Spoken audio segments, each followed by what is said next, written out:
सो अभी जो मैंने पढ़ा, हम लोगों ने पढ़ा, वो हम लोगों ने क्या पढ़ा, हम लोगों ने पढ़ा सेंट्रल डोग्मा। ठीक है, अब हम डिटेल में पढ़ेंगे कि सेंट्रल डोग्मा में पहली प्रोसेस जो हमारी है वो हमारी कौन सी है, ट्रांसक्रिप्शन है। ठीक है, the formation of RNA from DNA is called transcription. ठीक है, डीएनए से आरएनए बनने की प्रोसेस को क्या बोलते हैं, ट्रांसक्रिप्शन बोलते हैं। जैसा मैंने पहले भी बताया है, यूकैरियोटिक सेल में क्या पाया जाता है, वेल डिफाइंड न्यूक्लियस पाया जाता है। So the process of transcription in eukaryotic cell occur in the nucleus. ठीक है, और in prokaryotes this process occur in the cytoplasm, क्योंकि आपको पता है कि प्रोकैरियोट्स में न्यूक्लियस वेल डिफाइंड नहीं होता है। जो भी उनका जेनेटिक मटेरियल होता है वो कहाँ पाया जाता है, वो पाया जाता है साइटोप्लाज्म में। सो एक बहुत इंपॉर्टेंट एंजाइम है जो कि क्या है, आरएनए पॉलीमरेज, जिसको हम शॉर्ट में RNAP इस तरीके से भी डिनोट करते हैं। तो ये रिस्पॉन्सिबल होता है डीएनए से आरएनए बनाने के लिए। ठीक है, अब बात आ जाती है जो हमारा एंजाइम है, कौन, इसका पूरा नाम क्या है, डीएनए डिपेंडेंट आरएनए पॉलीमरेज। पहले भी बता चुकी हूँ, याद रखिएगा। Always messenger RNA which is form, it is always in the polarity of 5:3 direction.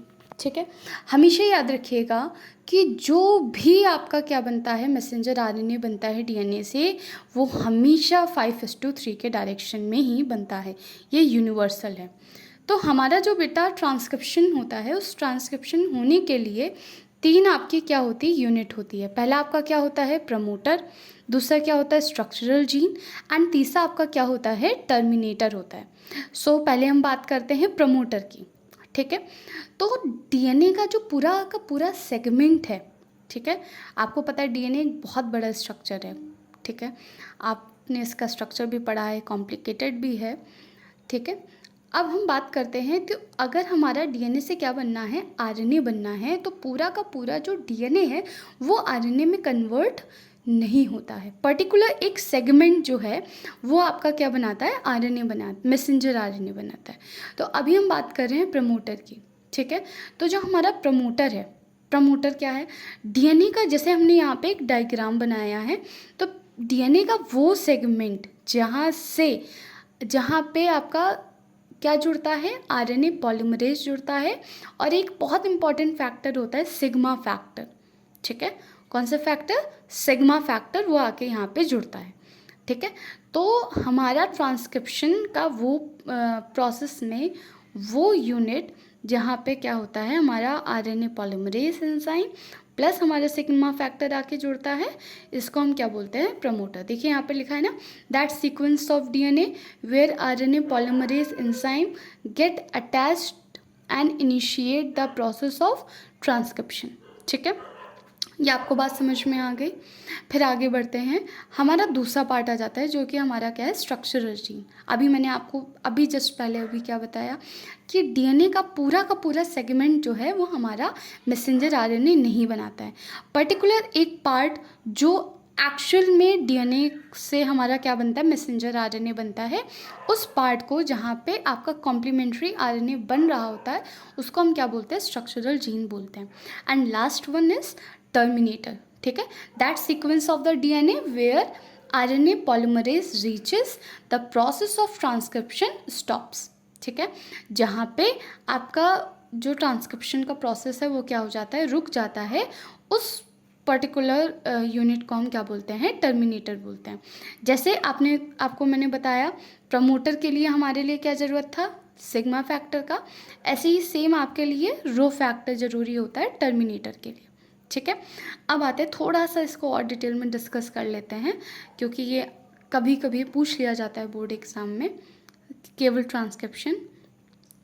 सो अभी मैंने आपसे क्या कहा, जस्ट अभी इस पॉइंट में मैंने क्या समझा था, हमेशा जो मैसेंजर आरएनए बनता है वो आपका किस डायरेक्शन में बनता है, 5:3 की पोलैरिटी में बनता है। ठीक है, तो आप एक चीज़ समझिएगा, अगर हमारा जो डीएनए है वो कैसा होता है, हमारा डबल स्टैंडर्ड डीएनए है। ठीक है, तो एक उसकी पोलैरिटी एक स्ट्रैंड की क्या किस डायरेक्शन में रहेगी, 3:5 के डायरेक्शन में रहेगी, दूसरे की पोलैरिटी किस डायरेक्शन में रहेगी, 5:3 के डायरेक्शन में रहेगी। ठीक है, तो इसका कॉम्प्लीमेंट्री बनता है। तो 5:3 का उल्टा क्या हो जाएगा, 3:5। तो जो आपका मैसेंजर आरएनए बच्चों बनता है वो आपका किस पर्टिकुलर स्ट्रैंड के लिए डीएनए के बनता है, 3:5। एग्जाम में अब यहाँ से क्वेश्चन आता है, जिस स्टैंड का, याद रखिएगा, जिस स्टैंड का कॉम्प्लीमेंट्री स्टैंड बनता है, मैसेंजर आरएनए बनता है, उस डीएनए के स्टैंड को हम क्या बोलते हैं, टेम्पलेट डीएनए टेम्पलेट स्टैंड बोलते हैं। क्या बोलते हैं, टेम्पलेट स्टैंड बोलते हैं। और जिसका हमारा कॉम्प्लीमेंट्री नहीं बनता है, या फिर हम इसको ऐसे भी जान सकते हैं 5:3 के डायरेक्शन में रहता है, उसको हम क्या बोलते हैं, कोडिंग स्ट्रैंड बोलते हैं। ठीक, तो एक तो ये पॉइंट आपको पता ही होना चाहिए, बिल्कुल आपको अच्छे से याद होना चाहिए। दूसरा एक क्वेश्चन इसमें पूछ लिया जाता है कि हमारा डीएनए तो डबल स्टैंडर्ड है, ठीक है, अब जो हमारा आरएनए है वो भी तो बनना चाहिए डबल स्टैंडर्ड, ठीक है। अब यहाँ पे हमारा आरएनए सिंगल स्टैंडर्ड क्यों बनता है, या फिर जो हमारा कोडिंग स्टैंड है उससे क्यों नहीं हमारा मैसेंजर आरएनए बनता है। तो पहला रूल आपको, फंडामेंटल रूल समझ में आ गया। क्या आ गया कि हमेशा जो अभी आपका मैसेंजर बनेगा, it will be always in the direction of 5:3, ठीक है। जैसा कि आपने डीएनए एप्लीकेशन में भी पढ़ा होगा, ठीक है, जब भी कोई नया स्टैंड बनेगा मैसेंजर आरएनए का, वो आपका 5:3 के डायरेक्शन में बनेगा, ठीक है। अब एक चीज़ ध्यान रखिए, अगर ये दोनों ही स्टैंड से क्या बन जाएगा, हमारा मैसेंजर आरएनए बन गया। अगर हमारे दोनों ही स्ट्रैंड से क्या बन गया, हमारा मैसेंजर आरएनए बन गया। और आपको पता है इसमें क्या पाया जा रहा है, इसमें पाया जा रहा है नाइट्रोजनस बेस। तो ये आपस में बॉन्ड नहीं बना लेंगे, और जो हमारा सिंगल स्टैंडर्ड आरएनए बना है वो हमारा कैसे आरएनए बन जाएगा, डबल स्टैंडर्ड बन जाएगा, ठीक। दूसरी बात, दूसरा क्या हो जाएगा, अगर हम एक बार के लिए मान लेते हैं कि दोनों हमारे आरएनए के स्ट्रैंड बन गए, ठीक है, बट ये रूल है जेनेटिक्स का, जो अभी तक इन्होंने प्रिंसिपल्स दिए हैं जेनेटिक्स के, दैट एक डीएनए के सेगमेंट से from one segment of DNA एक ही तरीके की प्रोटीन बनेगी। बात समझिएगा, only one type of protein will be form, ठीक है, from a single segment of DNA only one type of protein will be form. अगर दो तरीके के मैसेंजर आरएनए बन गए तो दो अलग अलग तरीके की प्रोटीन बन जाएगी, और वो हमारा जो जेनेटिक्स का लॉ है, प्रिंसिपल है, उसको फॉलो नहीं करेगा, उसको गलत प्रूफ कर देगा। चलिए अब जल्दी से इस प्रोसेस को समझ लेते हैं। यह हमारा हमने बना लिया है, एक 3:5 के डायरेक्शन में, एक हमारा 5:3 के डायरेक्शन में। ये हमारा क्या हो गया है, ये हमारा हो गया डीएनए, ठीक है। ऊपर वाला अभी हमने बताया 3:5 के डायरेक्शन में क्या है, टेम्पलेट स्ट्रैंड है, 5:3 के डायरेक्शन में क्या है, कोडिंग स्ट्रैंड है, ठीक है। इस डीएनए के सेगमेंट को आप 3 पार्ट्स में डिवाइड कर लीजिए, promoter, structural gene and terminator. यही सीक्वेंस रहेगा, सीक्वेंस मत चेंज करिएगा, ठीक है।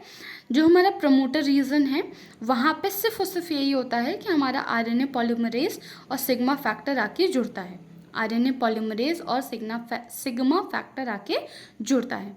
सिग्मा जो फैक्टर है वो एक तरीके से पुश देता है, ठीक है, वो क्या करता है, एक तरीके से पुश देता है। अब हमारा क्या हुआ, स्ट्रक्चरल जीन, यहाँ पे एक्चुअल जो अभी हमने बताया ना, जहाँ पे हमारा क्या बन रहा है, मैसेंजर आरएनए बन रहा है। तो यहाँ पे क्या हुआ, अब देखिएगा, जो हमारा यहाँ पे स्ट्रक्चरल जीन में जो हमारा मैसेंजर आरएनए बन रहा है, तो आप याद रखिएगा डीएनए और आरएनए के नाइट्रोजनस बेस में क्या अंतर है, कि जब हम बात करते हैं किसकी, पिरिमिडीन की बात करते हैं, तो पिरिमिडीन में हमारा डीएनए में क्या आ जाता है, थाइमीन आ जाता है, और यहाँ पे बच्चों क्या आ जाता है, यहाँ पे आ जाता है यूरेसिल। तो जैसे ही हमने यहाँ पे सी लिखा तो यहाँ पे जी हो गया, यहाँ पे ए है, तो क्योंकि यहाँ पे आरएनए बन रहा है तो यहाँ पे क्या आ गया, यू फॉर यूरेसिल। टी है, ए है, टी है, तो यहाँ पे ए है, ये बन जाएगा। हमारा ये प्रोसेस हो गया। इसके बाद हमारा क्या आ जाएगा, टर्मिनेशन। टर्मिनेशन में क्या होगा कि यहाँ पे जैसे यहाँ पे सिग्मा फैक्टर आके जुड़ गया, जिसने क्या किया, इस प्रोसेस को स्टार्ट किया, ऐसे ही यहाँ पे क्या हो जाएगा, टर्मिनेटर में क्या आ जाता है, हमारा रो फैक्टर आता है, which will stop the process, ठीक है, जो कि फोर्सफुली क्या कर देता है, प्रोसेस को स्टॉप कर देता है। अब एक चीज़ आप गौर फरमाइएगा कि दैट जो आपका क्या है, मैसेंजर आरएनए बन रहा है, ठीक है, उसका जो नाइट्रोजनस बेस है, it will be similar to the nitrogenous base of coding strand, ठीक है। ये क्वेश्चन आ जाता है। आप कभी कभी क्या होता है, हमें आदत होती है, हमने पढ़ा ही नहीं पेपर में क्वेश्चन में टेम्पलेट स्टैंड दिया हुआ है कि कोडिंग स्टैंड दिया हुआ है, ठीक है। एग्जामिनर क्या करता है, ये यहाँ पे चालाकी कर जाता है, वहाँ पे वो कोडिंग स्टैंड डाल देता है। और हमने क्या किया, हमने जल्दबाजी में हमने जी का सी कर दिया, टी का ए कर दिया कि अरे ये तो मुझे आता है, बट ऐसा नहीं है। आप ध्यान से पढ़िएगा, अगर कोडिंग स्टैंड है तो बहुत आसान है, आपको सिर्फ और सिर्फ टी की जगह क्या कर देना है, यू कर देना है। और अगर क्वेश्चन में 1 नंबर में आ जाता है टेम्पलेट स्टैंड का, आपको कॉम्प्लीमेंट्री आपको क्या बनाना है, मैसेंजर आरएनए बनाना है, तो आपको फिर उसका कॉम्प्लीमेंट्री लेना पड़ेगा, पर कोडिंग में आपका सिमिलर रहेगा। देखिए यहाँ पे भी जी है, यहाँ पे भी जी है, यहाँ पे यू है, यहाँ पे टी है, ठीक है, यहाँ पे ए है, यहाँ पे ए है, यहाँ पे ए है, यहाँ पे ए है, ठीक है, ओके।